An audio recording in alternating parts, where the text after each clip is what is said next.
Of a joke, say it loud, say it slow, yeah. From the David to the Jennings, hopefully they gon' glow. Just if a joke, every block, every rope, we gon' ride till it's right, we ain't never letting go.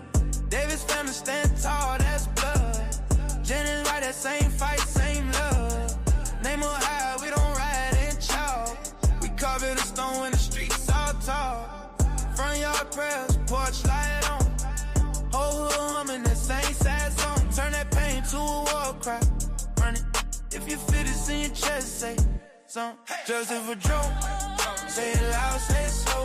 From the David to the Jennings, whole city gon' glow. Just if a joke. Every block, every road, we gon' ride till it's right. We ain't never letting go. Mama got tears, but her back don't bend. Uncle on the phone tryna call that friend. Cousins in the car doing laps round town. Every stop sign feel like sacred ground. We don't fold, we don't fake, we push. Turn up, let it shake, let them look. If you with us, put your fists in the sky. One time for Joe, we forever gon' ride. Say it loud, say it slow. From the David to the Jennings, whole city gon' glow. Just if a joke. Every block, every road, we gon' ride till it's right. We ain't never let go. Just if a joke.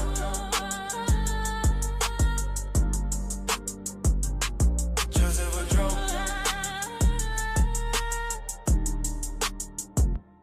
Just if a joke. Just if a joke. Say it loud, say it slow, yeah. From the David to the Jennings, whole city gon' glow. Just if a joke.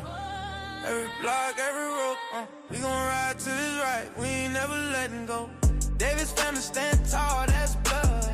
Jennings right, that same fight, same love. Name on high, we don't ride in chalk. We carve it a stone in the streets all tall. Front yard prayers, porch light on. Whole hood humming that same sad song. Turn that pain to a war cry. Run it. If you feel this in your chest, say something. Just if a joke. Say it loud, say it slow. From the David to the Jennings, whole city gon' glow. Just if a joke. Every block, every road, we gon' ride till it's right. We ain't never letting go. Mama got tears, but her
All right.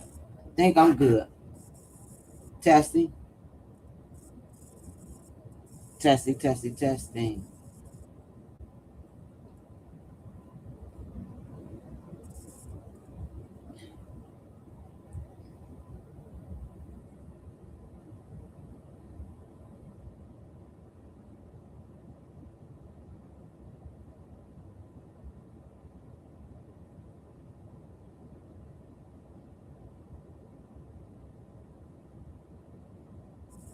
Could y'all hear me?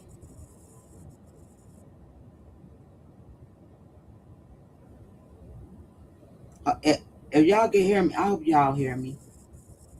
Cause I wanna share testing. All right, now my mic working. Let's see. Yep, my mic working now. It was up here showing me it was froze. All right, let's get this going.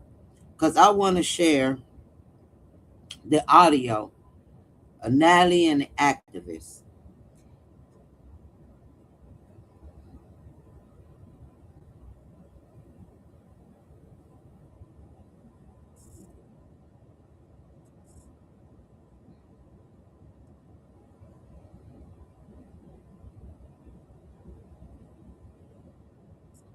Okay, I want to play this. So Tasha did make this post. Medical examiner reported multiple blunt force trauma to the back of his head. Multiple. So what I want to do is play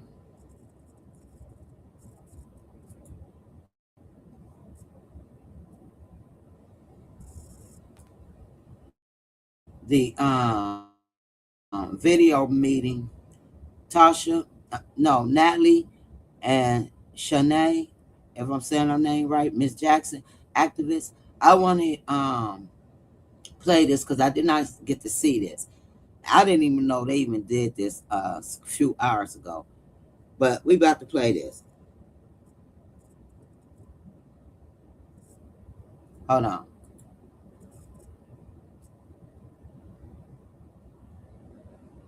Let me take this off so y'all could see. And before I play this, let me put up my disclaimer. Go ahead, put up this disclaimer while I set up the while I get this set up. Let me go ahead and share this out. Cause I have to really it's every day. Every day. Ooh, every day is something. Cause I need this to make sense. And while I listen to it, I'm most definitely gonna have to. I'm most definitely gonna have to write some notes down. Because if it don't make sense, let me share this. Share my window. There we go. Audio. Share. Now I'm a mute. I'm about to mute myself so you all could listen and hear this video because it's just not making sense to me. Let me take this down so you all could hear it and see it. This is up under fair use, permitted by copyright statute. It's up under fair use, educational use, and this is not to bash anyone. This is not to threaten anyone. I just want to listen and hear.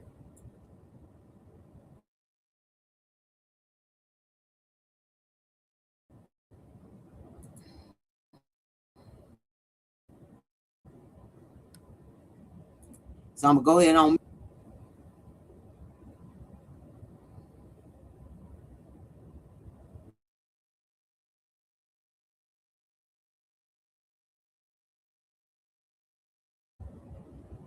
Trying to go on mute. My mute button ain't trying to work.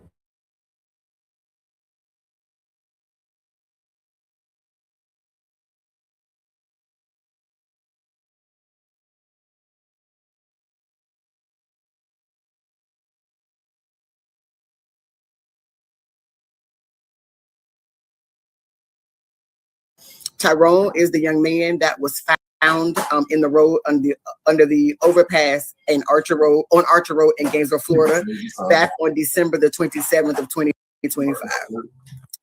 The family has been very adamant, working very diligently to get justice and whatever that is. And justice for them is actually finding out what happened to their loved one. So there's been many things that have actually happened. So just very briefly to recap, most recently we've done quite a few we've done records requests to Gilchrist County Sheriff's Office. We've done records requests to the Alachua County Combined Communications Unit. We've done records requests to Alachua County Fire Rescue. There is a PI actually has been hired. He has 28 years of this law enforcement experience total. He was a law enforcement officer at the Alachua County Sheriff's Office for 22 years. He is nationally FBI certified. I even took the time to actually go and look him up.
I gotta hold on, y'all. I'm gonna go on mute again, and I gotta reshare. Hold on.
To say the will, thank you so much. We give it a second just for Facebook to catch up and let it know that we're live and we'll get started. For everyone that is joining us while we're taking a second, we are back to do an update for George. Please put him in this walker. I am babysitting, and it seems that now since we've started to have live, he's been playing by himself just fine. Now he is wreaking havoc. They always want your attention when you're doing something else. I got a flower vase. He just put a whole vase down with the flowers in the water. Listen, they made me say, "What are you doing?" It won't be. He said, "You won't be doing a video in this moment." But everyone, we are coming back. It's myself, Shanae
knocked me out, and I don't want to get flagged on this page.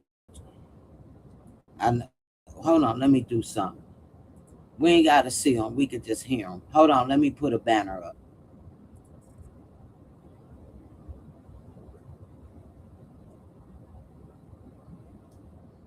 All right, let's do this again. If it knock me out again, then we ain't gonna share it.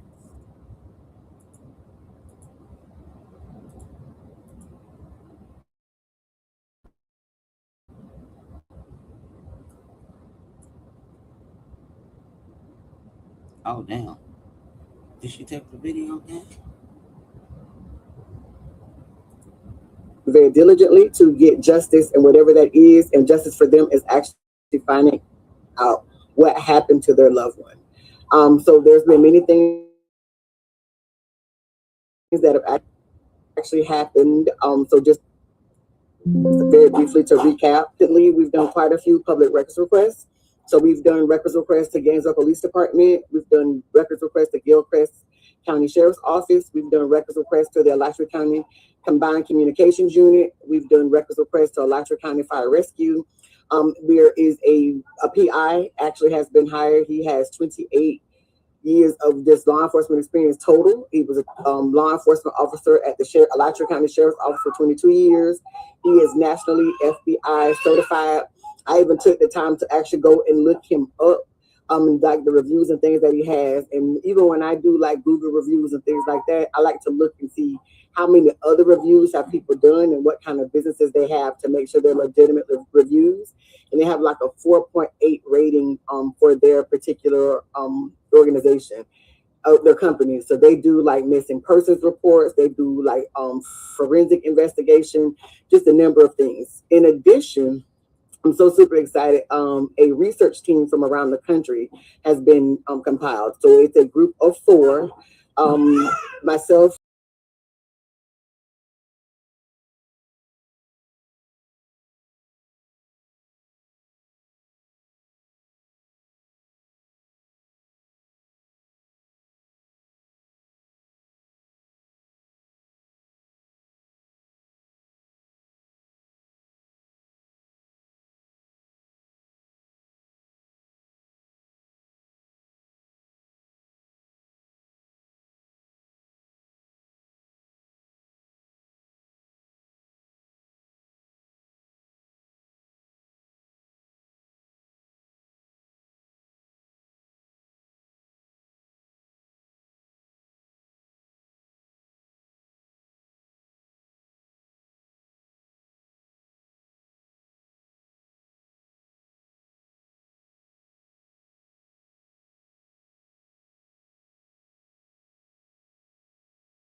they normally do things in 10 phases.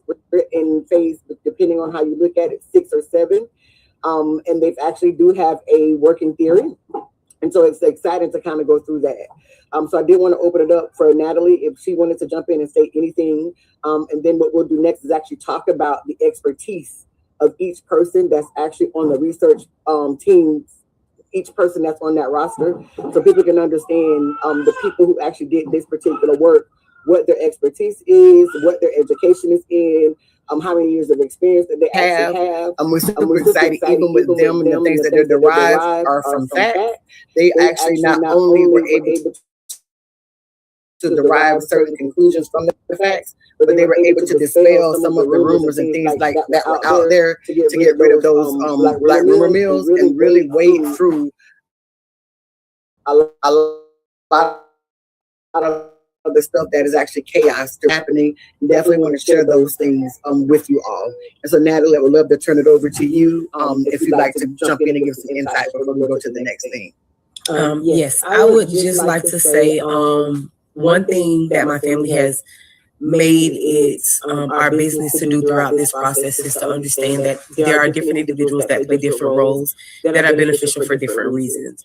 And we thank everyone who is standing in support of this movement, finding these answers for Tyrone. And then we also thank everyone for the individual roles that they play, because the one thing that we as a family recognize, and then also me and Tyrone actually used to discuss quite often, is that a jack of all trades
browser real quick, because when I'm over here messing with this media side, let me do this real quick.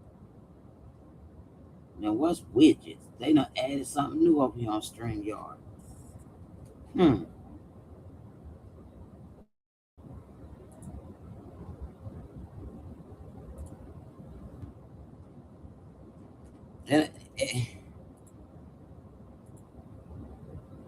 Share, turn me off so it don't have no echo.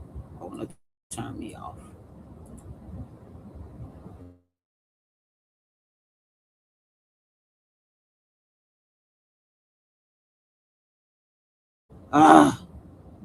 Testing. Testing.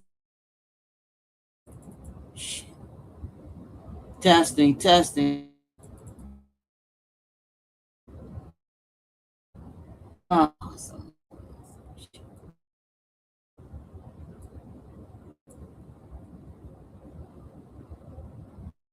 I might just have to shut it down and do it back over.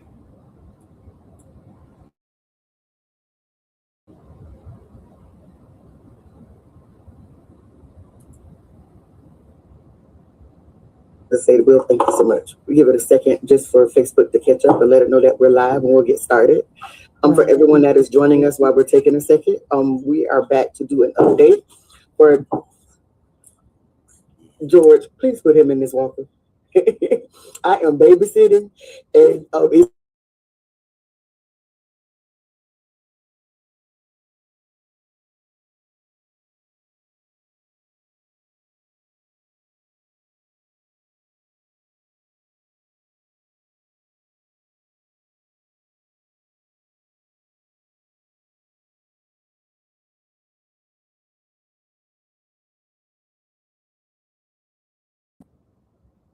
Yeah, I'll be back. Let me close this out and come back.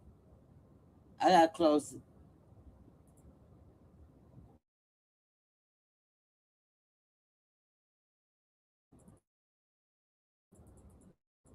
Dang, won't let me do nothing. Oh my god. Ah.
Testing, testing, testing.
Testing.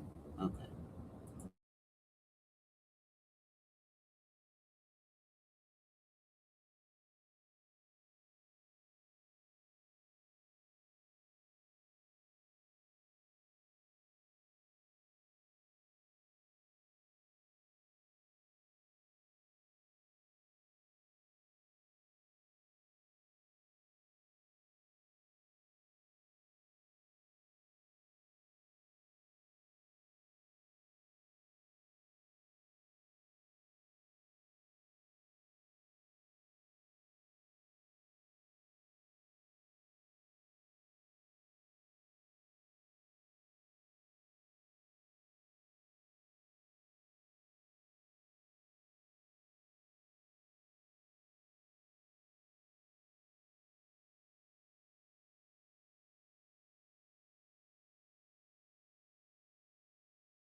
Oxford County Combined Communications Unit. We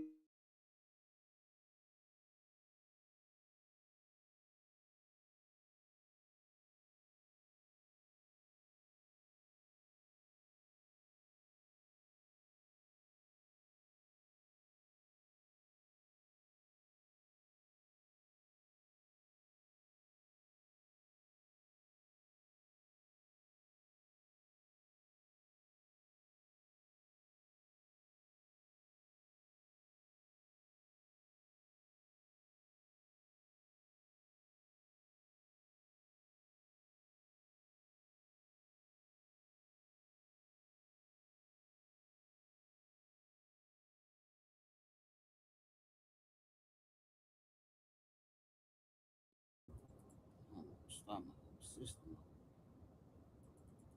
I am stuck on mute. This is bullshit.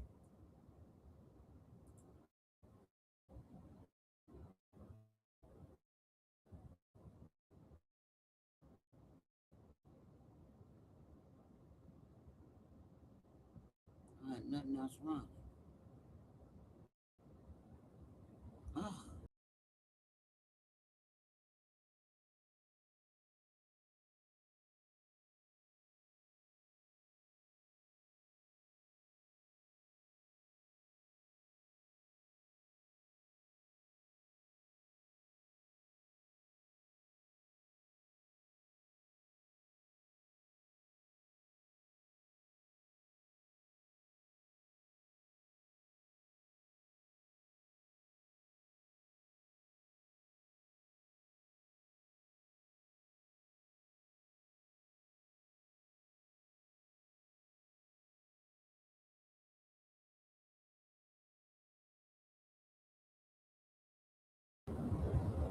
Testing, testing, testing.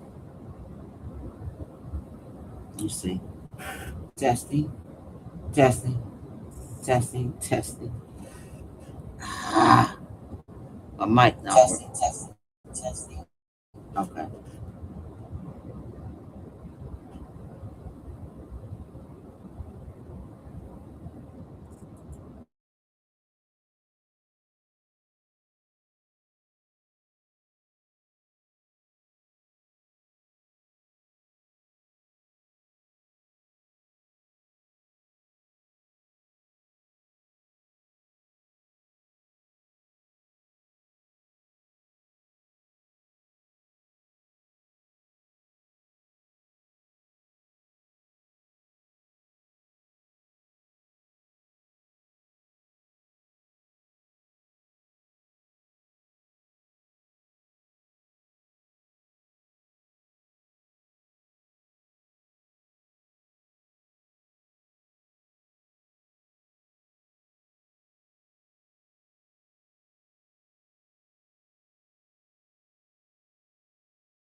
I don't know if my mic messed up or what.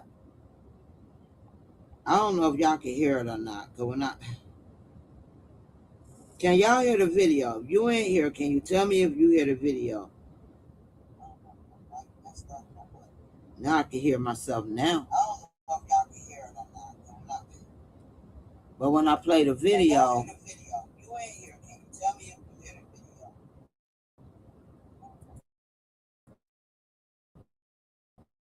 So it's a group of 4. Myself met with the family and members of that research team last night for a confidential meeting that was about 3.5 hours long. I was very, very impressed with what actually came out of that particular meeting. And what they actually did is went piece by piece with the evidence that already is currently available. We navigated other evidence that or other things that we actually will be requesting in order to fill in some of the actual gaps. They normally do things in 10 phases. We're in phase, depending on how you look at it, 6 or 7.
see.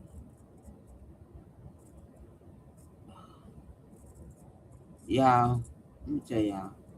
I don't know. Okay. Testing. I'm back. Thanks for sitting here waiting.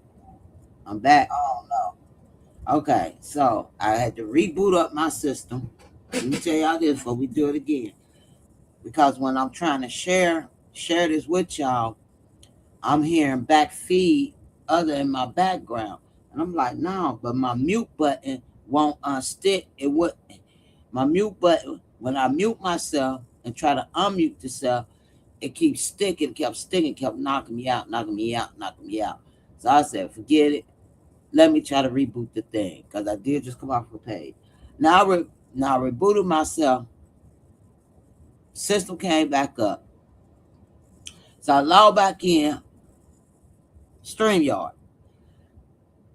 I'm in the back page of Gigi shit twice. I'm like, how the hell this happened? Well, how am I in the back page of her live that when I went up there on her live and this and that. So I'm like, had me log in on about another thing. So I'm like, huh? So I'm logging in. I'm like, damn, this ain't never happened when I hit StreamYard. I just hit StreamYard, boom, boom, boom, boom. This time it got me doing this other shit. So when I did it, I'm in the back page or shit. I said, oh no, exit out of that. Try to log back in on my shit, StreamYard again. Gigi came back up. You're in backstage. A Gigi live, and her screen is black. I'm like, what? I ain't never had that happen to me hitting people panels and then try to hit my StreamYard and I'm on somebody else's StreamYard in the back page. Never, ever, ever had that ever happen. That's the first, and I don't know how that happened. I'm about to look that up because I was in the back of her page twice. So that's why my shit testing. Now I can unmute. All right, let's try this again because that was weird. I was in the back of her page. Why I do that? Now I gotta pull back up Facebook, log back in, do the security damn shit. Man. Testing. Okay. Now it look like my microphone good. Now let's make sure this don't stick. If it stick again, then I think it's just traffic lights. Show every traffic light. Boom. Boom. Verify. All right. Now I gotta go back to the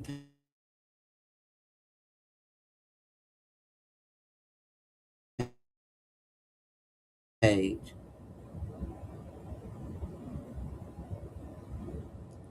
Back to the page. Go right there. All right, seems like it's working. Now hopefully it don't stick. If it stick, then I don't know.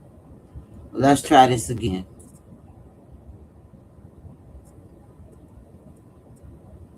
Let's put that up. And y'all don't have to see the face. We're just gonna put this up.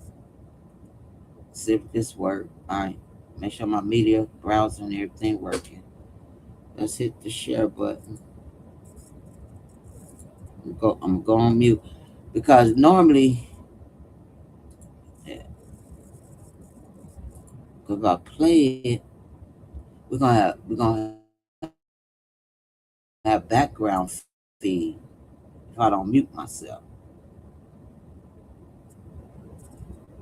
Babysitting, and it seems that now since we've started to have live, he is wreaking havoc. They always want your attention when you're doing something else. I got a flower vase. He just put a whole vase down with the flowers in the water. Listen, that made me say, "What are you doing?" He won't be. He said, "You won't be doing a video in this moment." But everyone, we are coming back. It's myself, Shanae Jackson, who is the advocate or activist or whatever you want to call me, that is helping to support the family of Tyrone Davis Jr. As a reminder, Tyrone is the young man that was found in the road under the overpass on Archer Road in Gainesville, Florida, back on December the 27th of 2025. The family has been very adamant, working very diligently to get justice and whatever that is, and justice for them is actually finding out what happened to their loved one. So there's been many things that have actually happened. So just very briefly to recap, most recently, we've done quite a few public records requests. So we've done records requests to Gainesville Police Department. We've done records requests to Gilchrist County Sheriff's Office. We've done records requests to the Alachua County Combined Communications Unit. We've done records requests to Alachua County Fire Rescue. There is a PI actually has been hired. He has 28 years of just law enforcement experience total. He was a law enforcement officer at the Alachua County Sheriff's Office for 22 years. He is nationally FBI certified. I even took the time to actually go and look him up. Like the reviews and things that he has, and even when I do like Google reviews and things like that, I like to look and see how many other reviews have people done and what kind of businesses they have to make sure they're legitimate reviews. And they have like a 4.8 rating for their particular organization, their company. So they do like missing persons report. They do like forensic investigation. Just a number of research team from around the country has been compiled. So it's a group of 4. Myself met with the family and members of that research team last night for a confidential meeting that was about 3.5 hours long. I was very, very impressed with what actually came out of that particular meeting. And what they actually did is went piece by piece with the evidence that already is currently available. We navigated other evidence that were. Now I'll stop this, because I'll stop this. I can't hold this no longer. We know we gonna break this research team down, a team of 4 that's doing a investigation behind the scene. We know who that fucking research team is. Bitches, what didn't add up? C-Ray. Okay, we ain't no dummies over here. Not at I investigates, not at LG investigates. The research team of 4 ain't nobody but what didn't add up, aka C-Ray. Okay, let's play it.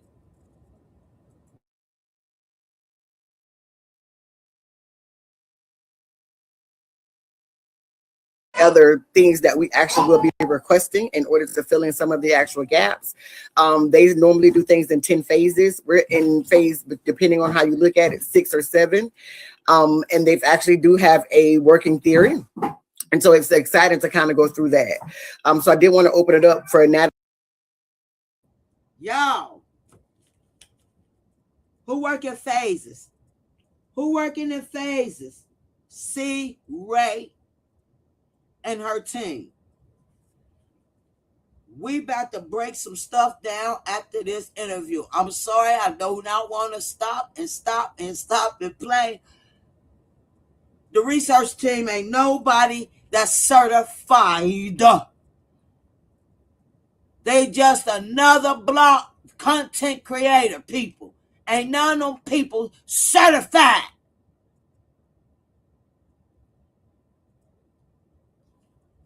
Now, C-Ray, aka what didn't add up. I like you. I like your content and everything. You know, I was the first one over there telling you how to set up your system, how to do this and do that. This woman won't. Ain't nobody know than me. Research team of 4, C-Ray. What did not add up? Who said they got a fucking certified nurse on their team? C-Ray. So now that I'm going through the paperwork, and I ain't even went all the way in yet. The neurological nurse over there on C-Ray team. All the other ones ain't nobody but doing some backdoor research like we is behind the fucking computer. There is not boots on the ground. Girl, let's rewind that back. They're not certified. They are a fucking YouTuber, content creator, with 3 other people on her team. And one is a nurse. So she said.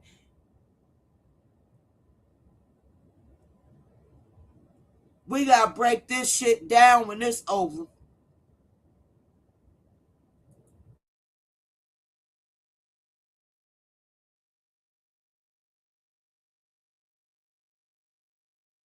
I certified. I even took the time to actually go and look him up, and like the reviews and things that he has. And even when I do like Google reviews and things like that, I like to look and see how many other reviews have people done and what kind of businesses they have to make sure they're legitimate reviews. And they have like a 4.8 rating for their particular organization.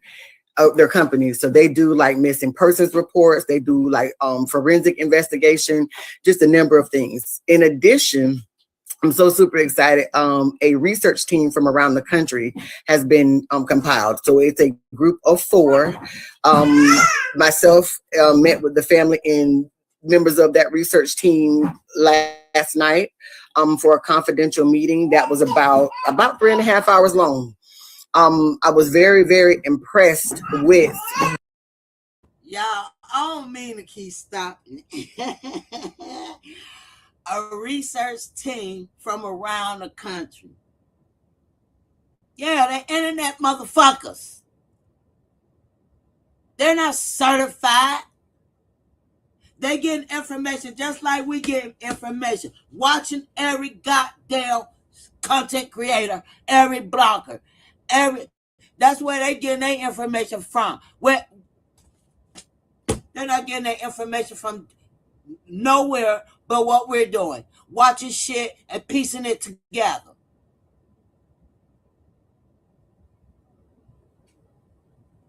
Child.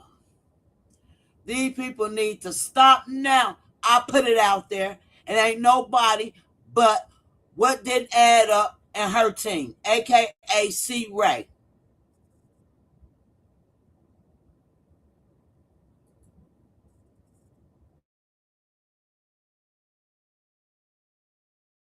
What actually came out of that particular meeting.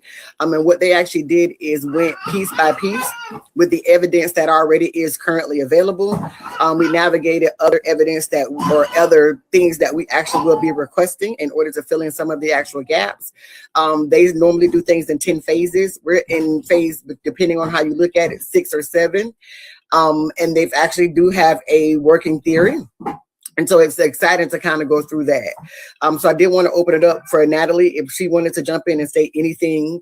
And then what we'll do next is actually talk about the expertise of each person that's actually on the research teams, each person that's on that roster, so people can understand the people who actually did this particular work, what their expertise is, what their education is in, how many years of experience that they actually have.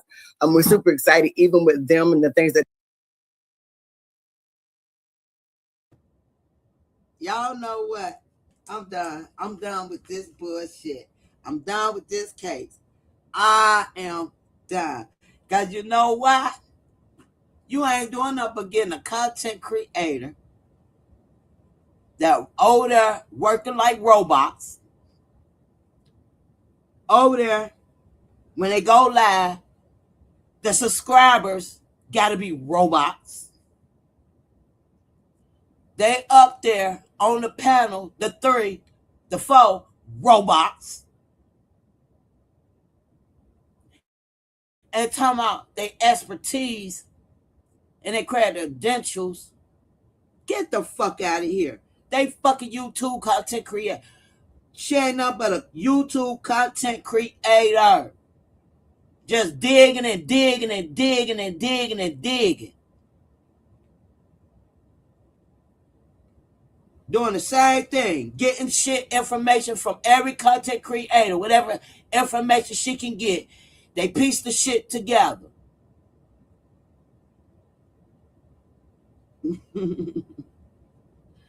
Hell, I'm the one had to hit what didn't add up panel one day and tell them, now go back slowly and listen to the first witness.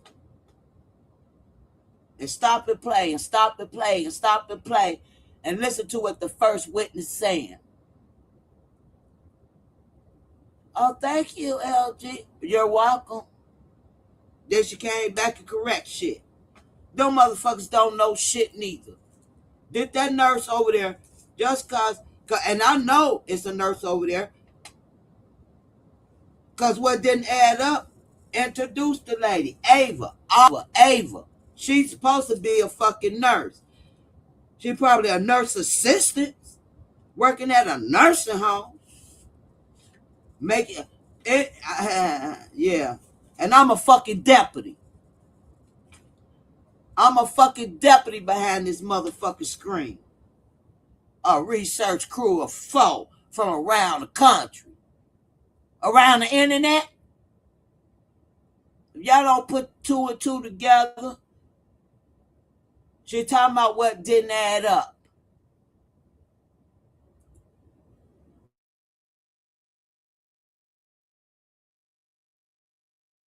That they're derived are from facts.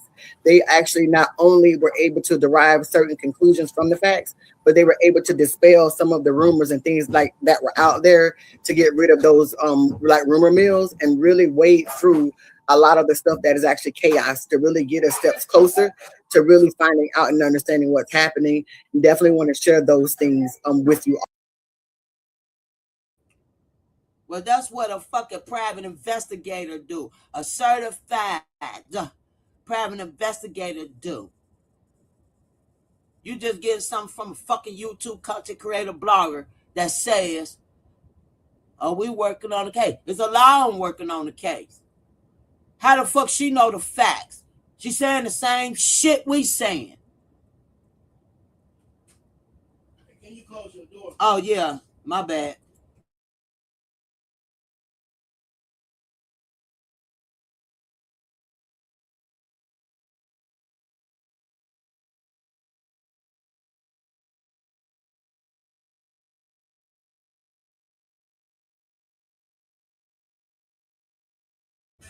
And she still, what I'm saying is, they are bloggers.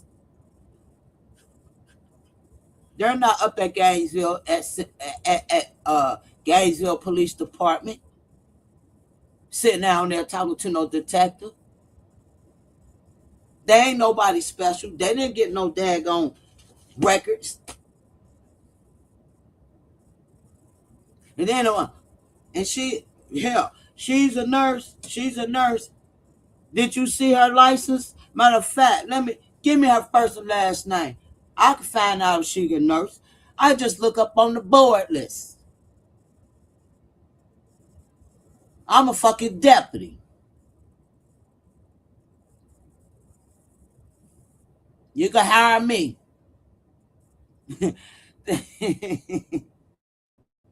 Y'all, we can't listen to this shit.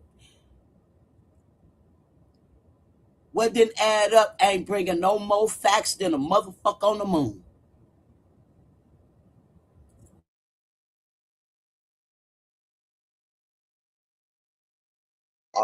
And so, Natalie, I would love to turn it over to you if you'd like to jump in and give some insight before we go to the next thing. Yes, I would just like to say one thing that my family has made it our business to do throughout this process is to understand that there are different individuals that play different roles that are beneficial for different reasons. And we thank everyone who is standing in support of this movement, finding these answers for Tyrone. And then we also thank everyone for the individual roles that they play, because the one thing that we as a family recognize, and then also me and Tyrone actually used to discuss quite often, is that a jack of all trades is usually a master of none. So it's important for everyone to understand what their role is and to make sure that they're reaching that role to the fullest of their potential and maximizing their knowledge in their specific field. So I think it's very beneficial for us to now not just have one person or two people that's helping us, but to have a team of individuals who all have specialties in different areas, who are willing to come together and drown out the noise, drown out the speculation, drown out the chaos, and actually focus on the facts and focus on what we have to kind of figure out what's still missing, what didn't add up, what's not there, and where we're trying to get to. So each of those individuals are playing a very vital role in the investigation process, and we appreciate the work that they're doing.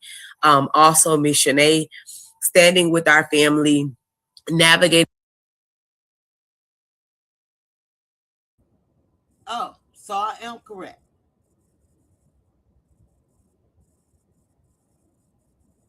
So instead of you saying what didn't add up is working on the case, you saying, Natalie, you appreciate the work that they're doing and what didn't, and they're going for what didn't add up, and we appreciate they work. So y'all got them. You go. You might as well have kept Polo. At least he down there closer to hit boots on the ground. You better off been keeping Polo. That girl ain't even near y'all, and probably never stepped boots down there. And where's she getting her facts from? Y'all don't even know the facts. Where's she getting her facts from? Because she working in phases.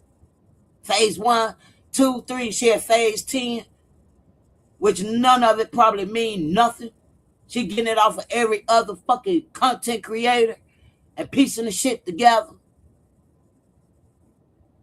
I thought y'all had a whole team, a real team, a professional team. Yeah, they act professional over there, but they're not certified. They ain't got no facts. They got the same shit they piecing off of every goddamn content creator.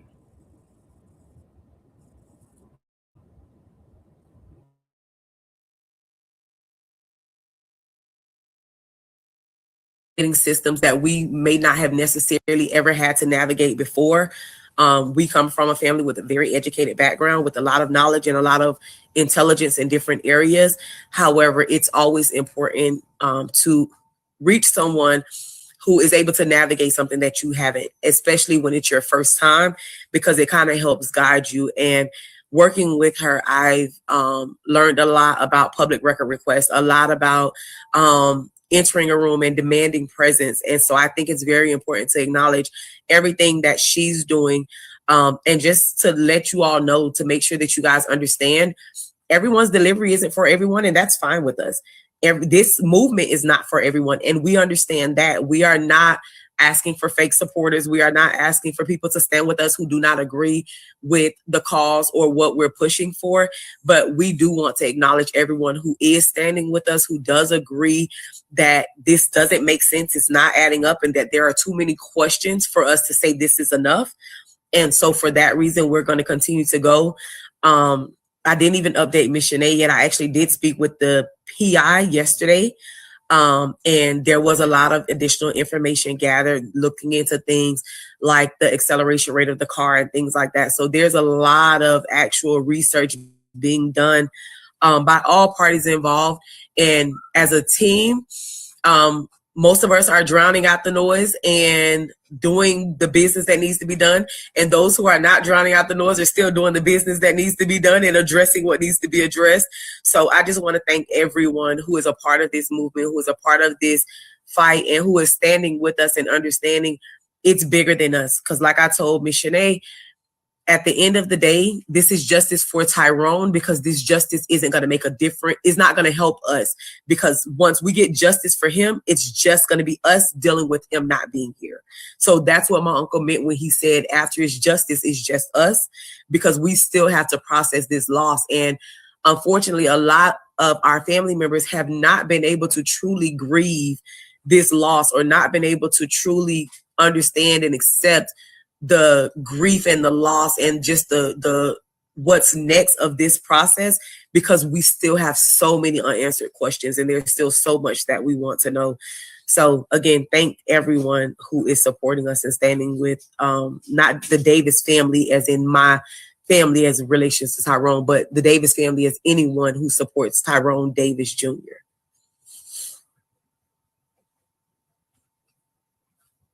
Give me 1 second. We're getting a baby situated. I'll be right with y'all. Not a problem. I will see if I can open the chat. Maybe there's some things there that we can speak of.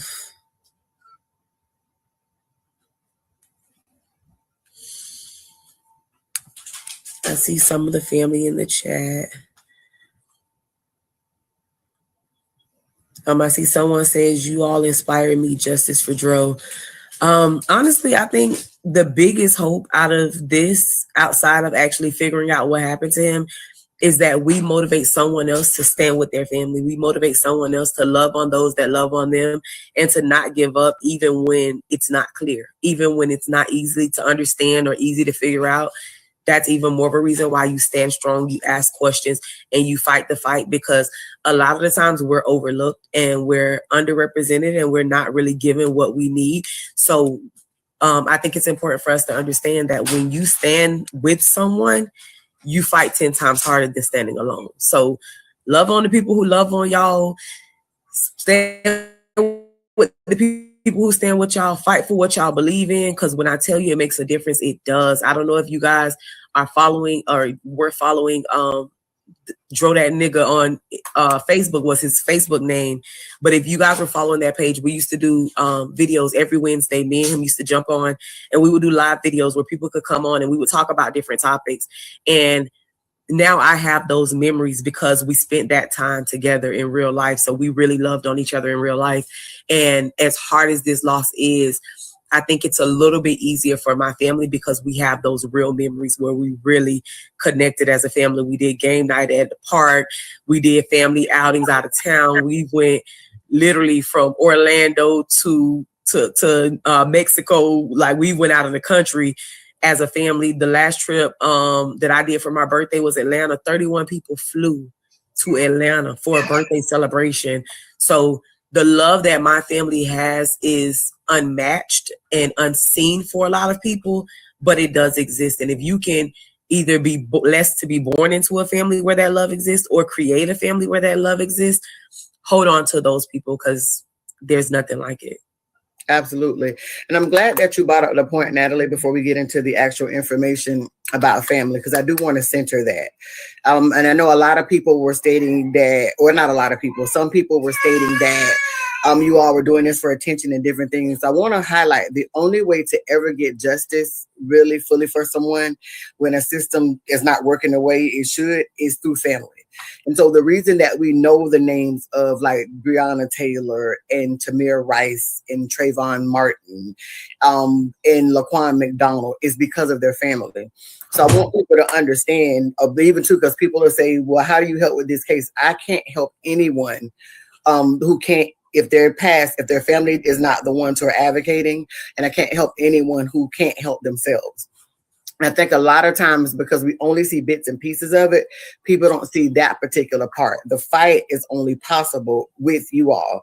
And you know, I've talked to you all behind the scenes quite often that where you're actually going through is actually normal.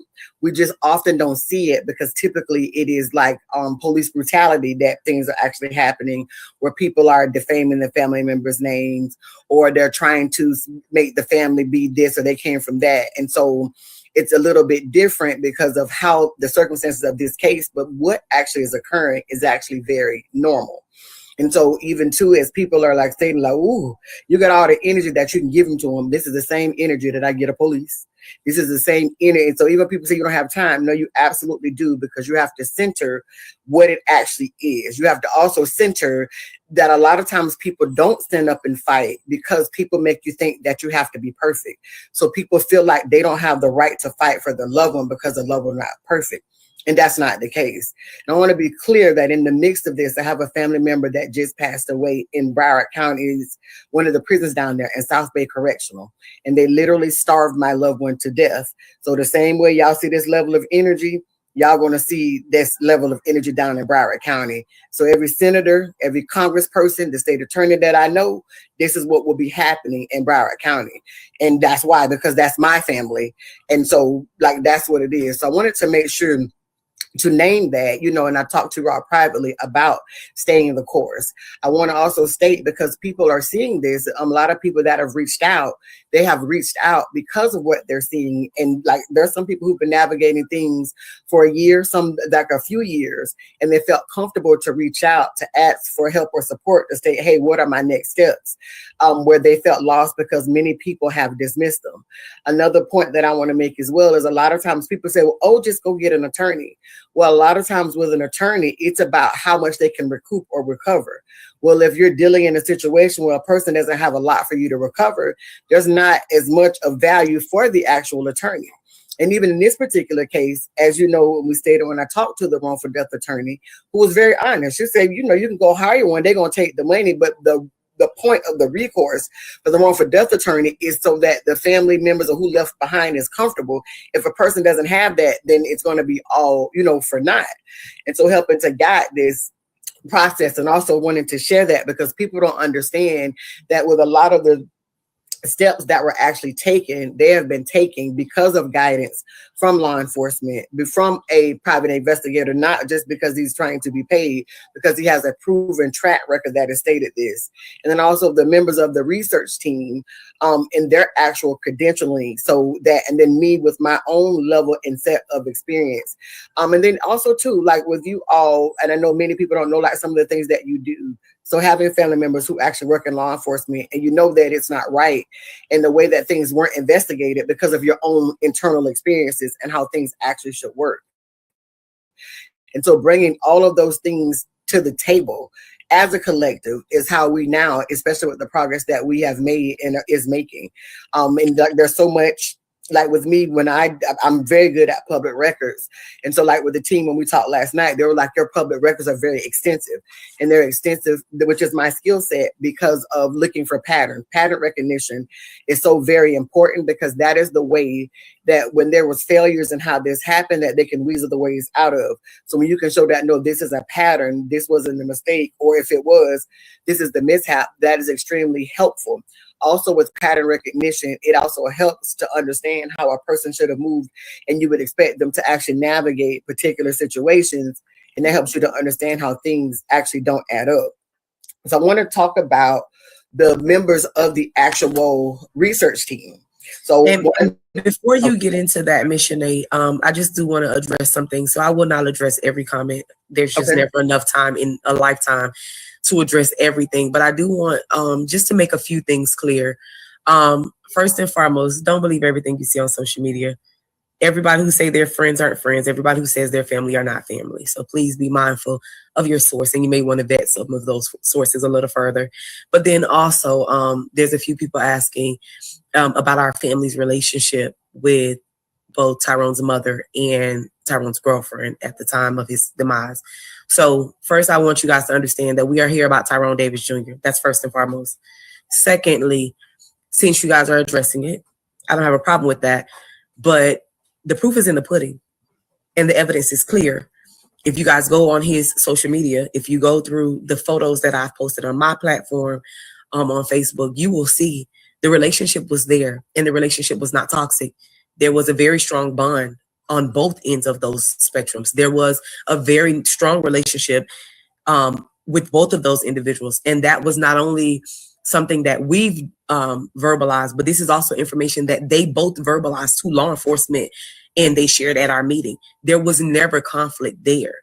And as far as the individuals who are saying we know what happened, maybe you guys know, but we don't. So if you know, feel free to share with Gainesville Police Department, because we are still lacking that information, hence why we are still pushing for justice. We have heard multiple accounts of what happened that none of those accounts line up with the evidence. We have only heard accounts from one party who is involved, And again, nothing that we were told adds up with what the evidence presents. Understand, we are not in a witch hunt. We are not saying 5 different people killed him. We are not focused on the sole possibility that it was just one person or it was only this one person possible. What we're saying is this is who he was with. So if it wasn't this person, tell us who it was. If they didn't do it, tell us what happened. Give us the evidence to support whatever your findings are. We're not asking for a wrongful conviction. And I will say this time and time and time again. We are not asking for a wrongful conviction. We are not asking for fabricated evidence.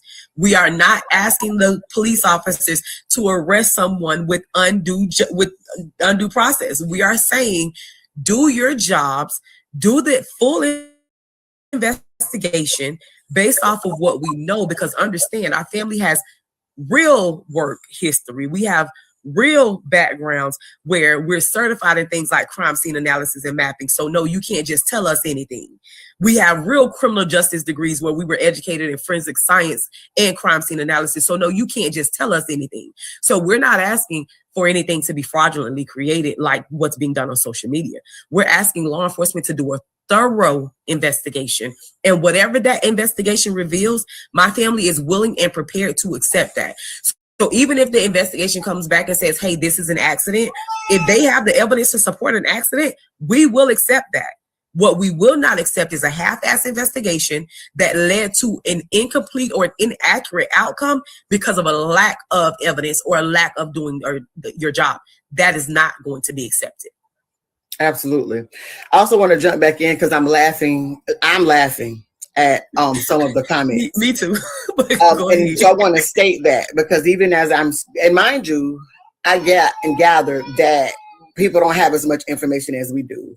And so last night, as we were talking to the research team, one of the things that they were laying out is all of the information that they're gathering. So any search at all that is coming up related to this, they are listening to everything. They are pulling every article, listening to every video, every piece of evidence, every 911 call, every picture, every video, all the AI and different things like that have been provided.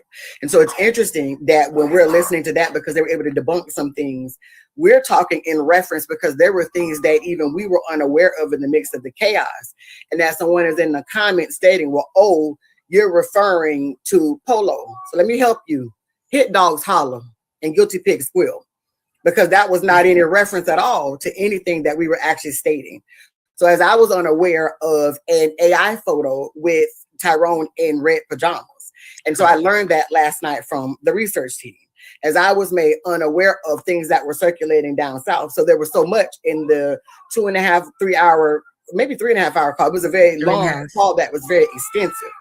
So the point of this update is to lay out the things that we actually do have to be unbiased and unfair. So if you're tuning in and from what you gather, you feel that it is directed at someone, maybe you need to take stock in that you in the back of your mind know it applies to that someone or this someone or that someone because they didn't vet their information. So I'm gonna be the person to speak on it and state that very clearly. I think the issue that you all don't like, some people don't like, is that we speak plain because what's understood doesn't need to be explained, but then also what is right is what is right. And I think the way that this has been skewed is I'm stating to other people, stating whatever was given as it relates to the family and this, that, and the other. I've been very clear about what's been presented to me. And then last night, listening to the research team, who is an unbiased group of people from across the country. One person is from North Carolina. One person is from Maryland. One person is from the tip of Florida, like North Florida. None of us know actually each other. One person of the research team has 17 years of nursing experience that is a doctoral candidate because she's an MSN. And then her specialties are forensics. She did autopsies. And then she has years of work in trauma, intermediate care, and actually noxic brain injuries, which is the injury that Tyrone had. One of the other people that's on the research team is an actual certified crime analyst. She actually has a degree in human behavior and psychology, and also in forensics and investigations. And then the other person, because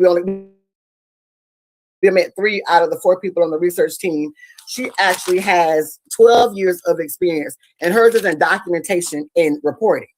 So I wanted to make sure to state that even with what they actually came up with, they gathered the exact same thing that I actually gathered, is that what the family was stating is they didn't understand how there was not certain responses.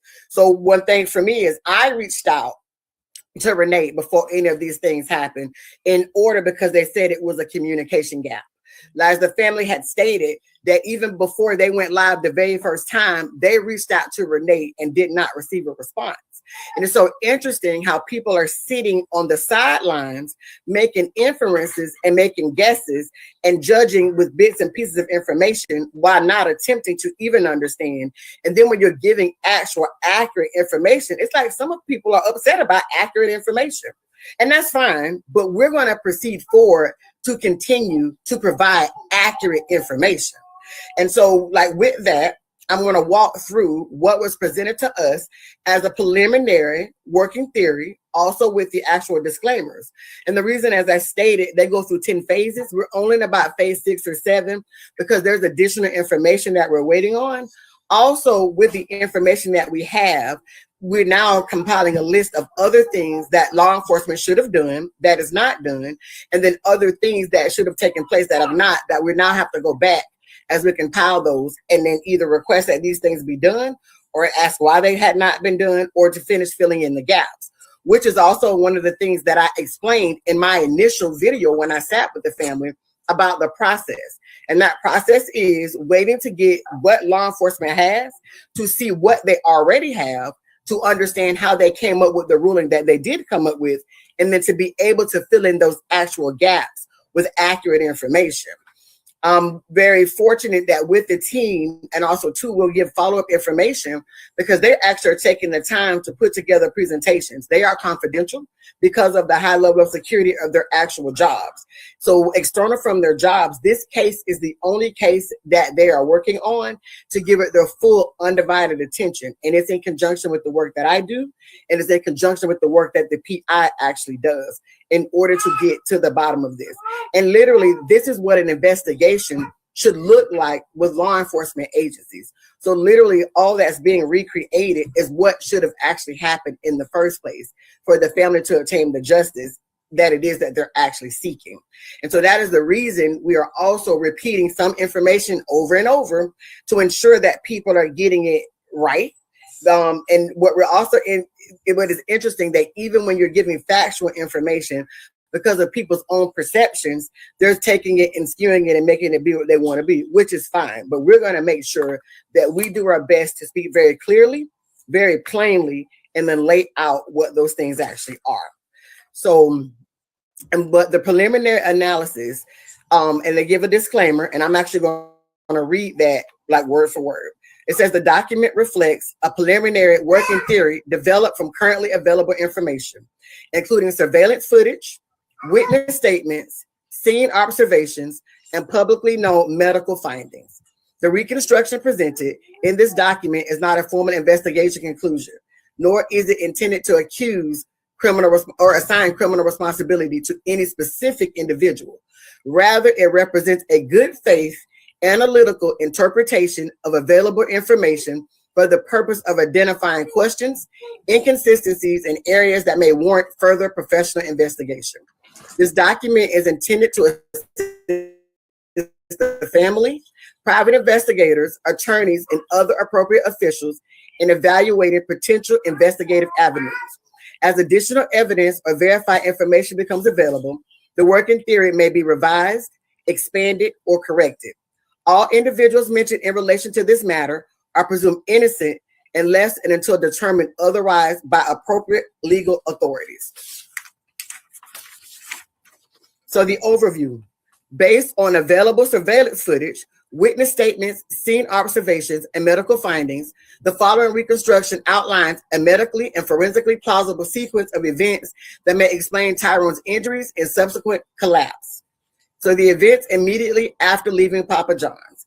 And so before I get into this, not so that we don't keep you on for 3.5 hours, there was a reconstruction of the actual timeline that was done. The reconstruction was actually so phenomenal that they're actually going to be able to put that part together in a presentation, and it will be posted. So when we get that, we will share, where they were able to, number one, map the time frame from when they left Gilchrist County and actually came here. They were able to reconstruct a timeline by looking at the time on the pizza box to know when they actually left Papa John's and compare that to the time frame that 911 was actually called. They were able to do like the overhead view from Google and actually trace and draw a line of their actual path. They were able to put on the actual map show on the map where Papa John's was, where Tyrone was found, and actually where the hotel actually was. Additionally, when I get further down, when they named the injuries, the way that his injuries was, we can now rule out that it did not occur at the hotel, and his injuries did not occur in Gilchrist County. So from what is explained from all of the medical evidence, we can infer that the injury that caused this happened after they left Papa John's. And so with the public records that we're waiting on from FDOT, and then now knowing to go back and look at the businesses in the area, and that black box, which I don't mind stating here now, which would actually be able to show actual driving patterns. So if there was rapid accelerations, if like bobbing and weaving, so that will actually tell a lot about what happened from Papa John's to where Tyrone was actually found. But it says Tyrone was last seen on surveillance video inside Papa John's only minutes before he was later discovered lying in the roadway. After leaving the restaurant, Tyrone returned to the vehicle with the girlfriend. It is believed that an argument either continued from earlier or began shortly after he got back into the car. And as we know with previous evidence, that witnesses in Gilchrist County stated they had already been arguing for 2.5 hours. And then we know that once they got here, that it seems like that, and actually by her statement, that argument continued on, and they stated that there were communications when she went to either AT&T or T-Mobile, because there's a conflicting statement there, that this argument continued on. So it says, after leaving Papa John's, the vehicle traveled to the intersection of Southwest 34th Boulevard and Archer Road, where the girlfriend made a U-turn. The vehicle then continued traveling toward the I-75 on-ramp. During this route, the driver passed the left turn at Southwest 37th Boulevard, which would have taken them back towards their hotel. The vehicle ultimately reached the area near I-75 on-ramp and Archer Road, where another U-turn occurred. At or near this location, it is believed Tyrone requested to be let out of the vehicle. While Tyrone was still inside the car, and likely as he was turning to exit, he may have been grabbed by the left shoulder, because scratches are later observed on Tyrone's left shoulder are consistent with this type of contact. At the moment, Tyrone appears to have been struck in the back of the head with a hard object, possibly a firearm or a similar blunt instrument. And so with the actual evidence, so now also waiting not just from the medical records coming from GPD, but now the family is requesting the medical records specifically from the hospital, because scratches from a roadway and scratches from being scratched by being grabbed are totally different actual scratches, and the fact of where they are, that they believe they're scratches from an altercation. There was this blow also, as they stated, as we were talking, when you think about multiple blunt force trauma to the head and then being hit in the back of the head. The next statement is my inference. I was very confused when the family has stated multiple times that Tyrone has 2 guns and the guns never popped up. I was confused because I stated that if he was not shot, why is it that no one would turn the guns over? Well, if he was hit in the back of the head with the guns and you're able to get them, then you would be able to actually match the barrel or whatever part of the gun with the injuries in the back of the head. So that's my inference. That's not anything that has been proven, but that is something that would add up and make sense. And just to put the part that Shanae has already read into layman's terms, what the team was able to explain and then also visibly show is that in order to end up where he was found, they would have passed multiple locations where they could have turned to get to their hotel or even made a U-turn if they if they missed their original point to get to their hotel. There was plazas that they could have turned in to turn around to get them back to that hotel.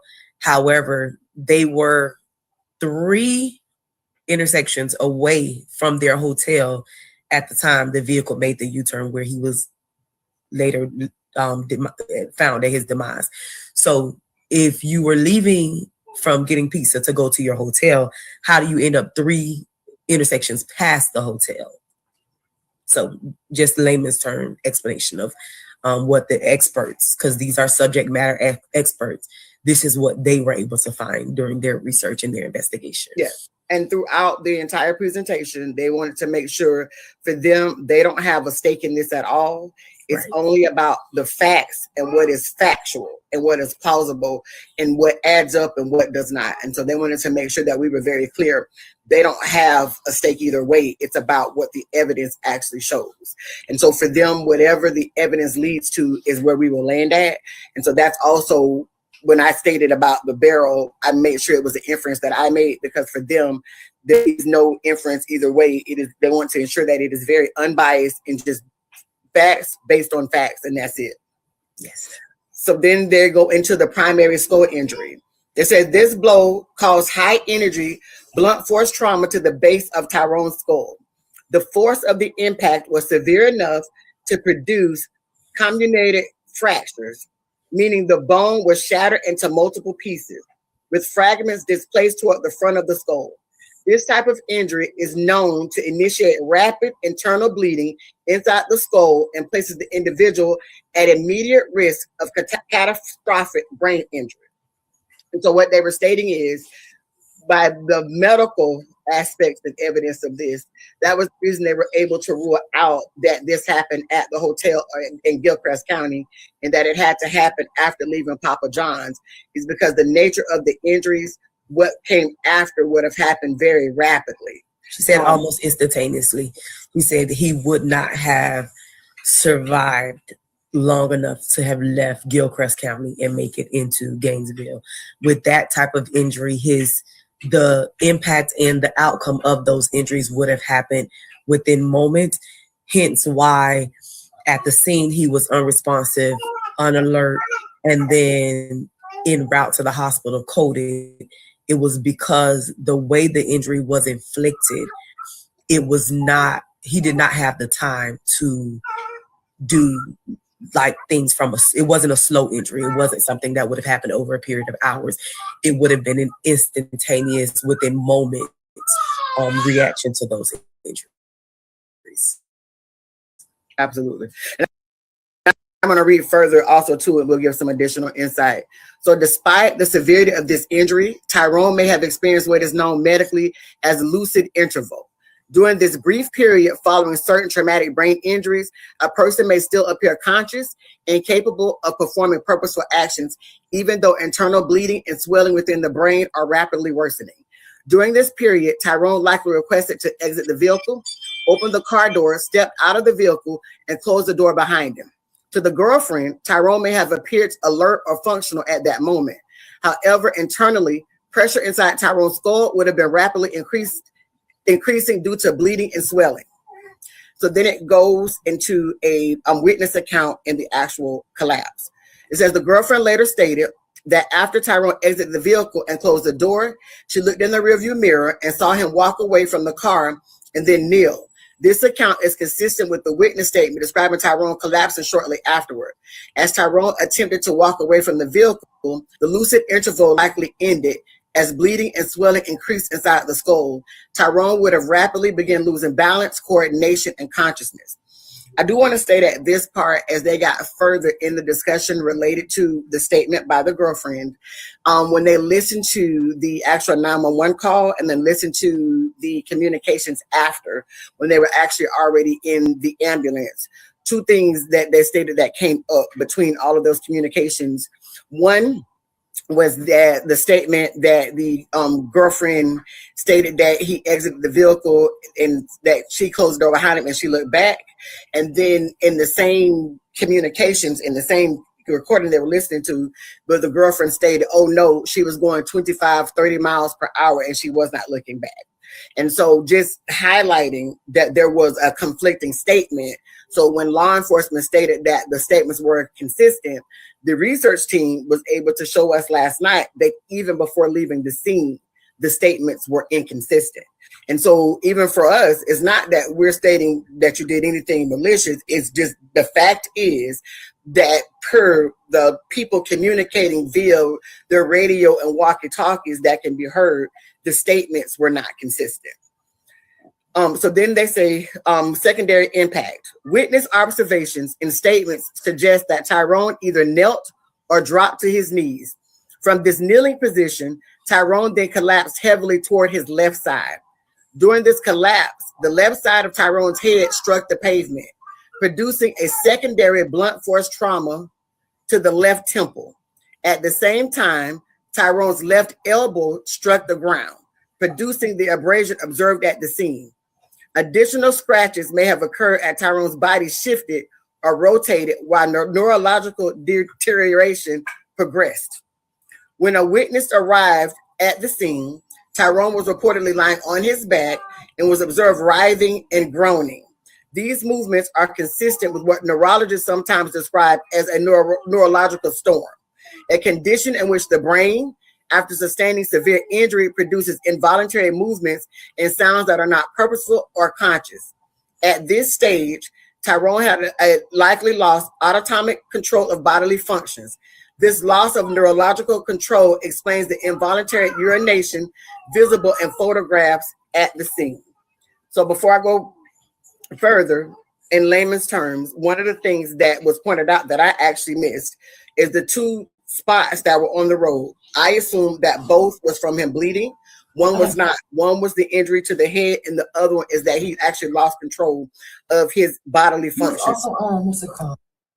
Also, what was the researchers were very, very adamant about, and what was very upsetting to them, is that the first responders on the scene should have automatically been keyed into what was happening because of the writhing and the groaning that was actually taking place. And then even as they were somewhere stating that his pupils were not dilated, she stated that was virtually impossible. They talked at a great extent about how upset they were at the videos at first responders having the nurse, who happened to be a witness, still in the midst of everything and not having her allowed to step out. Also, there was a responsibility for law enforcement once they got there to be the ones to actually administer aid. They were honest that no, it may not have made an actual difference, but the fact that they did not do their due diligence was extremely concerning from what they stated. And this is from them and their actual expert opinions and expertise about how things actually should go at particular scenes.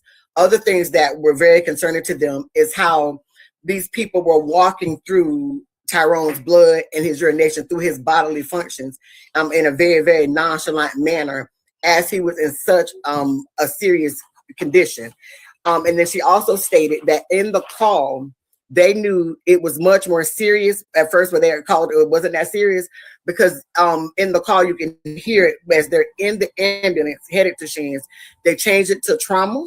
And they had to do CPR and resuscitate him in an attempt to do so on the way to the hospital. So they knew that he was in rapid decline prior to him ever getting to the hospital. And see, these are things that with the researchers, because they've gone so much further with the information that has been collected, that has been hugely helpful. And then it goes into the final medical stage. Shortly afterward, Tyrone's body reportedly became quiet and motionless, which is also visible in crime scene photos. This stage is consistent with decelerate posturing, which is a neurological condition in which the arms and legs extend rigidly due to severe damage to the brainstem. The brainstem controls critical life functions such as breathing, heart rate, and consciousness. When the brainstem becomes compressed by swelling or bleeding within the skull, the body may rapidly transition into a deep terminal coma.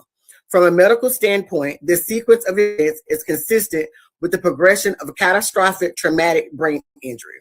And then it just states that it's prepared by this independent research team. and it's for information and investigative review purposes. So we wanted to make it a point to come and read directly from what experts actually came up with, to be very clear what it is that they laid out. I'm going to turn it over to Natalie to be able to give some additional context from the actual conversation. And then I'm going to give some additional context from the notes that I actually took from the meeting that we actually had last night. So, as you all heard, we got a lot of information last night. We heard a lot of things. We reviewed a lot with photos, with actual audio recordings from the dispatch team, with reviewing medical terminology and actually having photos to show us how his posturing matches these things that they're explaining to us in medical terms, and then also breaking them down in lay terms for us. It goes back to something that I want the world to understand. So it is so easy for people to separate the human from the situation. But I want you guys to understand that this is my cousin. This is my first cousin. This is my mama, brother, son. And he has kids that for the rest of our lives, we have to look in their face and we have to be able to explain certain things and have certain conversations with. So with that being said, I want you guys to understand when you're on social media and you're making these posts and you're doing these things for the sake of your 15 minutes of fame, I want you guys to understand that we are really living this. And when I say we have not had the opportunity to grieve, I mean, I cannot take a time to grieve because I know that my family needs me to stand in a gap and fill a role that I never in a million years thought I would be filling. And the one thing that I was told last night is that this is not something that you choose. This is something that chooses you. So being chosen for this, I will continue to stand in this role. But I need you guys to understand, we're not asking for sympathy. We're not asking for you guys to agree with everything we're saying. We're not asking for you all to understand or even accept everything we're saying. But be mindful, this is a human being. This is a real person. Tyrone was stepdaddy, drove for y'all on social media. He was drove that nigga. He was this social media morning motivation personality, but he was real. He was a real man with real love. And if you go back and you look at those videos and you see how every time he's around us, he's grabbing us and he's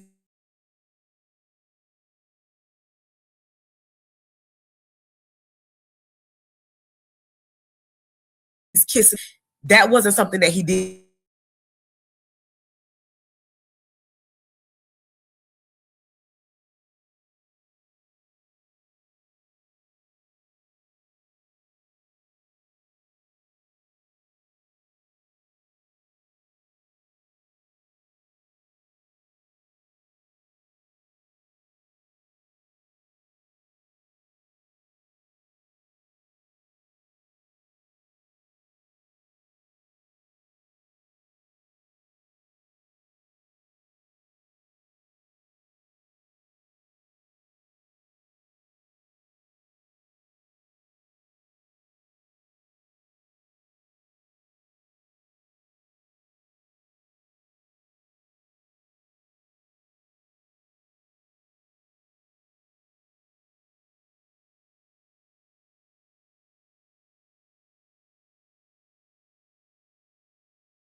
If you want to say you got the receipts, make sure they're not expired coupons. Show the receipts and make sure they're real.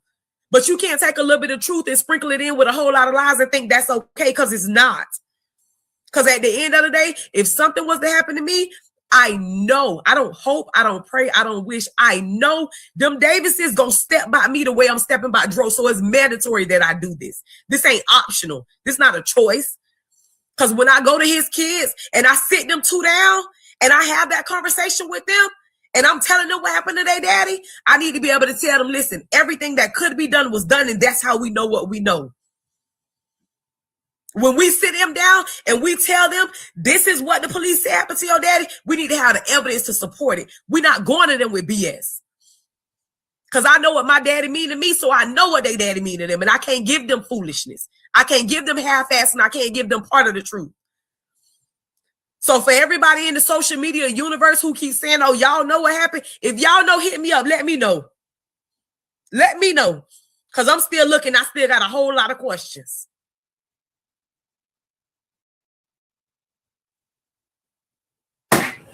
Very much so. And thank you very much for that. And so even stating, so we're going to go further with some of the things that actually were also dispelled by the research team. So one of the things that came up was the video related to Wawa. So they were able to determine the timeline for that video that was in Wawa at Broward County, and actually it was a black BMW that they actually stated that time, and they were going around giving out gifts. Also, they wanted to be clear because that vehicle was not Kiara's car. There was something floating around on social media stating that when they did put up a picture with them at the cabins, that there were 3 bowls of grits. They actually put up each one and then circle all of the pictures. There was only 2 bowls of grits, so there was not a third person there at the cabin. Additionally, from all the pictures that were posted and shown with the actual vehicles, they actually had a neighbor who was being super, super nosy that was actually captured as well. There absolutely was no space in Kiara's vehicle in order for a third person to be riding back behind there. So very, very clear.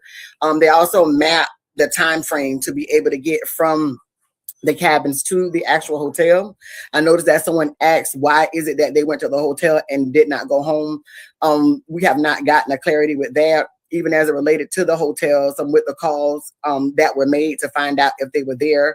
We are aware that Kiara went in first and tried to use Tyrone's card. They would not let her, and he had to go in. But even with law enforcement, they stated that she never went in. The way that we know that was because a family member made a phone call. And so one of the things that I've talked the family through is that when you check someone in, there actually is a date timestamp. So they can go back in and see who checked the person in and at what time. So that's, like I stated, as we gather things, some of the additional information we're going to go back and get to be able to reconstruct that part of the timeline as well, is to see what time did they check into the hotel, how long were they there before they decided to go get food, and those particular things. So to finish reconstructing the timeline.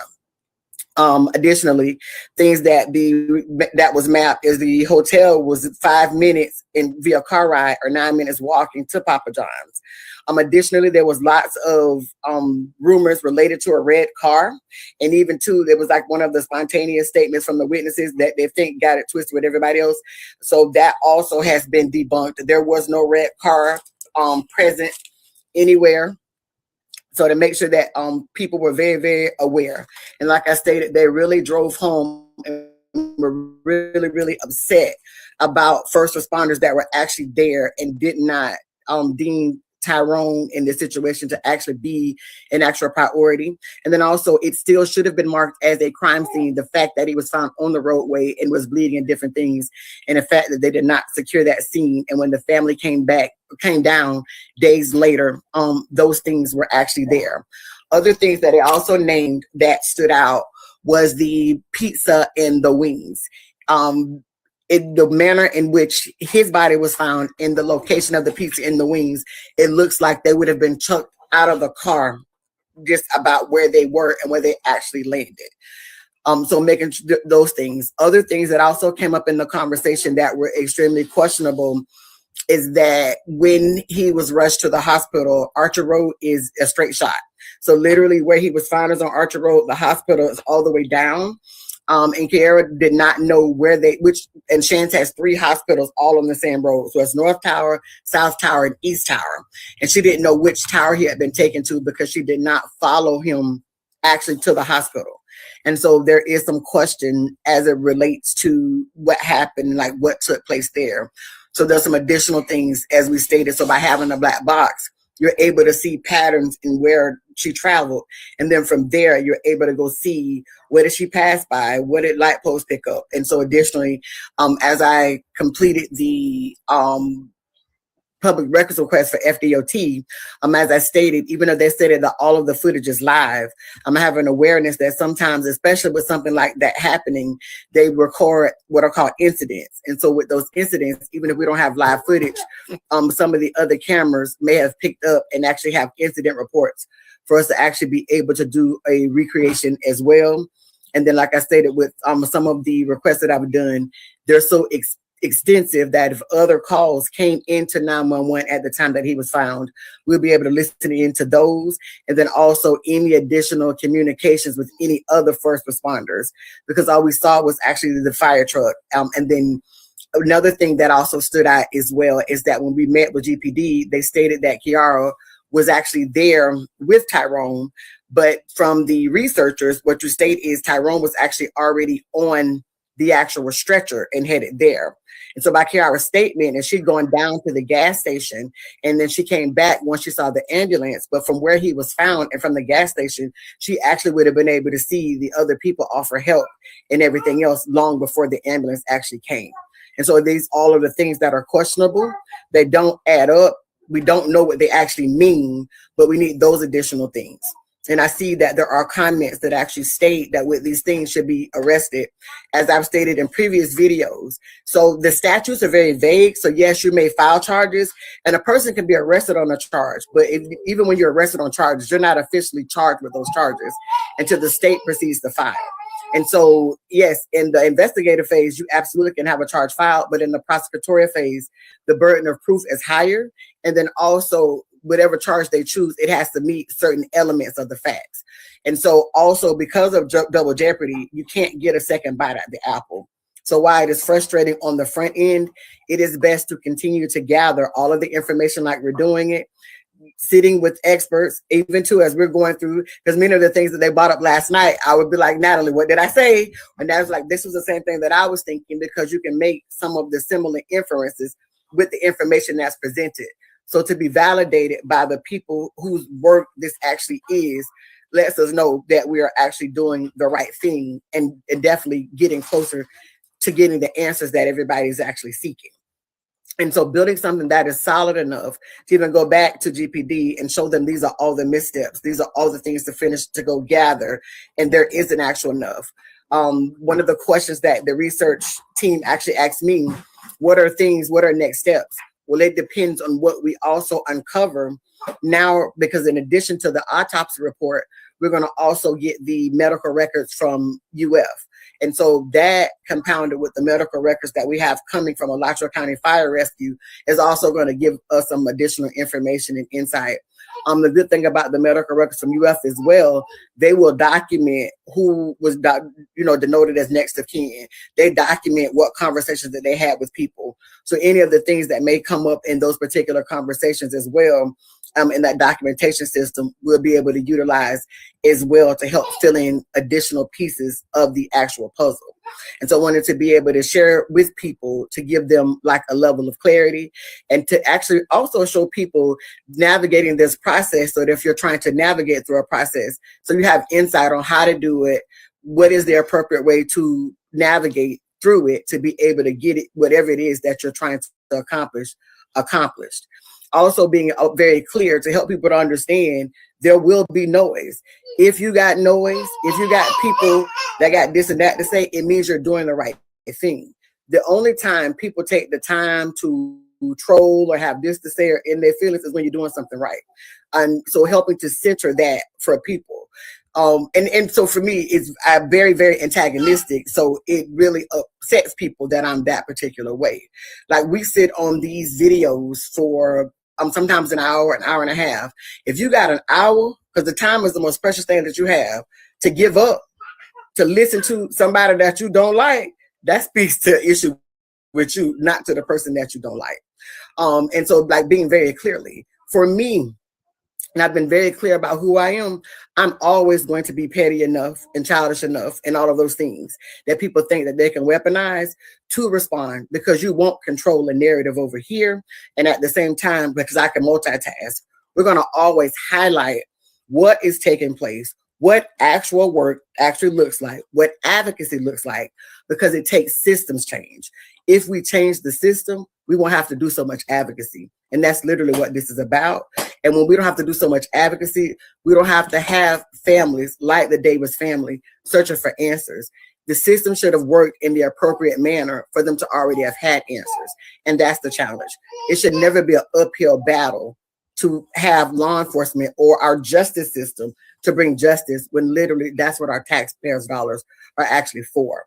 So Natalie, if there was any closing or additional sentiments that you wanted to give and share, I wanted to open that up to you. I was going to see if there were any other questions before we actually close. I have been watching the comments, and I will continue to watch the comments. I did see one question. Was there anyone else at the hospital prior to the family's arrival? I cannot say for sure. We are hoping that if so, it will be documented in the records. But as of right now, we don't have anything to support that there was. Also, I know that if you guys are on social media and you're following our family, you've seen today that we've made several posts just advising everyone that we are not supporting violence and we are not making threats online, because there have been allegations made recently, and there are statements being made as to that threats are coming from the Davis family. I want to clear that up. That is not from our family. So if you are receiving those type of threats or those type of statements, understand that it's not my family doing those things, that we do not support those things, and that ultimately we're not violent individuals. We literally just want answers. We literally just want to know what happened to him, and us sending threats at anyone would not help us to get those answers. So it does not benefit us in any way. We are a family that was raised off love, that was raised off of standing together. We were raised that way because that's what we were taught. Anybody who knows the Davis family for generations before us, that's how they were. Those Davis boys, before it was mostly a woman-dominated family. It was a male-dominated family originally. My grandmother had 6 boys, I think it is. And they were super, super close. Like, we were raised around all of them. So as a family, we've always stuck together, and we continue to stand with that. And as I stated at the beginning of this live, if you guys have family that are going through things or that have been through things and they need support, stand with your family, fight for your family, because at the end of the day, I take pride in saying I'm a Davis, and I know without a shadow of a doubt, if something happens, they're going to step behind me. I know that. And so for that reason, I'm asking you guys to love on your family and step behind them, because guess what? Sometimes you may not have a team. Sometimes it may not be as global as this case may be, but when I tell you, sometimes it doesn't take as much to make a difference. Sometimes the Bible says, well, when 2 are gathered, where 2 or more are gathered, I'm sorry. So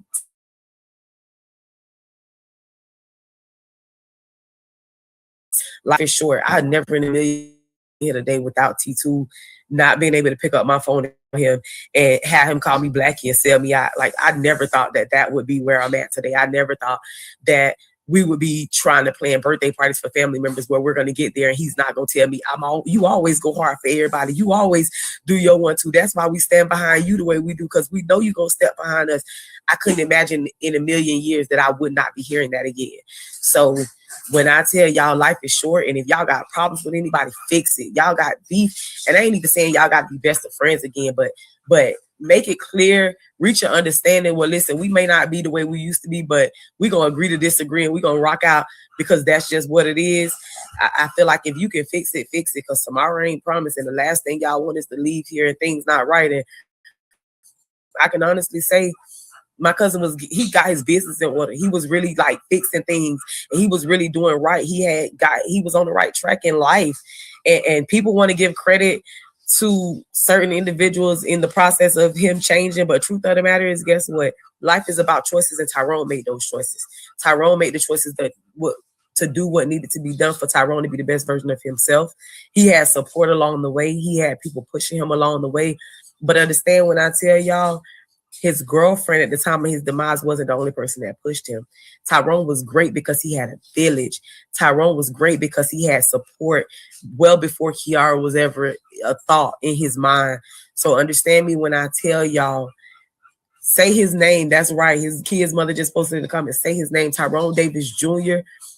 I said this at my granddad's 70th birthday party, the year that he passed away. We were born into legends, and so it's only right that we leave a legacy. We will continue to stand how we are standing. We will continue to push how we are pushing. We will continue to step how we are stepping, because the Davis legacy is exactly that, a legacy. And we not letting up. We not done. We not stopping. GPD, get ready, because here we go.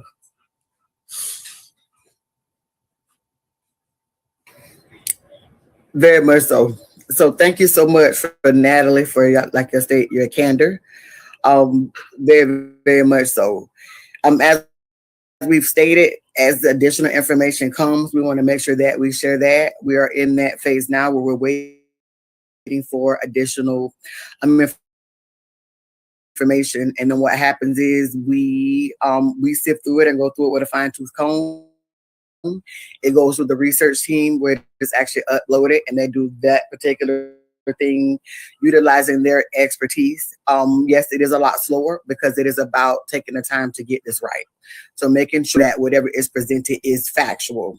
And proceeding forward. And it's a slow and it's an arduous journey, and it's a lot slower because it was not done right in the first place. And that is from the very first moment that somebody arrived at the scene and then treated appropriately. Even as the research team pointed out last night, how the officer was just kind of standing over Tyrone, never took the time to even be interested and involved enough to understand how serious it actually was. And then also understanding from feedback from the hospital that there was a lot of time lost as it related to notifying the next of kin. And so there was a delay as those things happen. And so we don't know if any of those things, we know that the injury was so severe. And the research team was honest about that. So no one is hoping that, okay, well, if things happen faster, he would have survived. They were adamant that with this particular injury, and it was so severe and it happened so quickly, that there's a great chance it wouldn't have changed that. But had things been handled differently, we absolutely would have had answers, and it would not have had to escalate to the point that it actually is. And so wanted to center before we leave here, the reason that this has actually become necessary is because all of the steps that should have been taken have not. And then also just because questions are not answered. Wanting to center that there's a lot of pictures that have been painted as it related to the family. They've been fully agreeable, even with law enforcement when it came to calling the meeting and reaching out to the mom. That was her choice not to be present. Also centering to always be open to any information and to be a part of that. So there's never a time that she's not, because it was her son too. So anything that happens, we all have choices, and we're okay with that. And even as I was very clear, I will always make sure of that. So even as others have gone and, stated this or that, that still will never be my position. My position is to help to get to the bottom of what happened and took place. I will be clear, and I said this to Natalie even after we came, the way things are starting to line up, it is very clear that something happened. Even when something happened, I don't think it was intentional. I just think it was something that spiraled out of control. And that's just what I can infer from the information that's gathered. But we'll also state that sometimes that's unfortunate and those things happen. I'll be honest too, also feeling very fortunate, because I, was that girlfriend that I popped you in upside the head and those things. And so this absolutely could have been me, at a particular moment. And so really, really has been very eye-opening to help to really, really navigate this as we, go through that thing. But as people are asking us to go back there, it does. And the transparent part of me states that even as you're getting answers, it's where our roads lead to. So just being very honest. So no one's trying to give her a hard time, and no one's trying to bash. We're just trying to tell the truth. And so people are going to have their perception. They're going to make it be what they want it to be. And people can believe what they want. So I definitely want to state that for us, it's about presenting what is absolutely accurate and making sure that everyone has that particular information, because the family signed up to be as transparent as possible. And so as next steps happen, we will make sure to try There's one final point that I want to speak on. And I have a few friends that I've noticed that have actually commented, and I agree. They feel like I am stating the same thing over and over.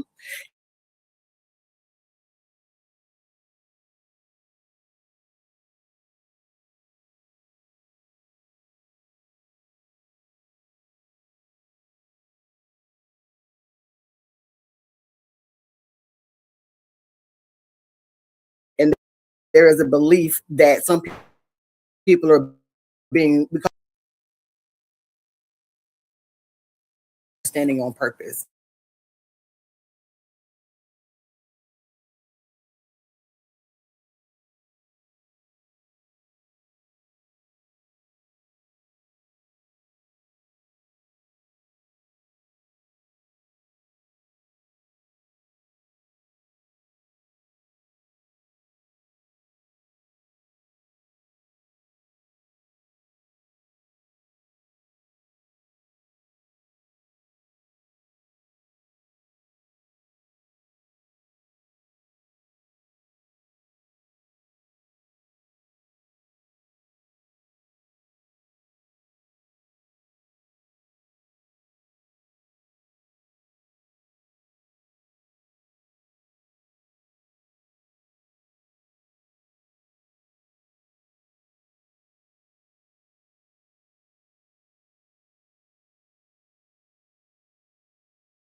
All right, y'all.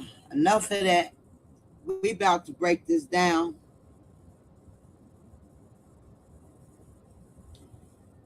We about to break this down and make sure y'all hear me. Testing. Testing, testing. All right, y'all. Enough of that. We about to break this down. So the way I'm gonna break this video down. Oh, I wish I had all my other apps up. Mm, mm, mm, mm, mm. I'm about to debunk everything that was just told to us. A bunch of liars. Let me tell you something. Let me tell you something. You can't lie to everybody. You cannot lie to everybody. And y'all gonna see what I'm talking about.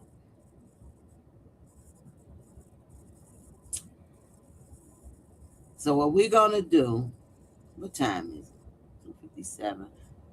What I'm gonna do, I'm gonna end this live and come immediately right back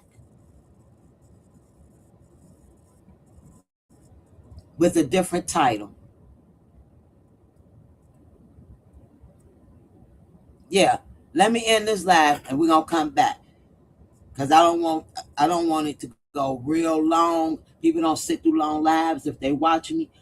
Because I'm finna debunk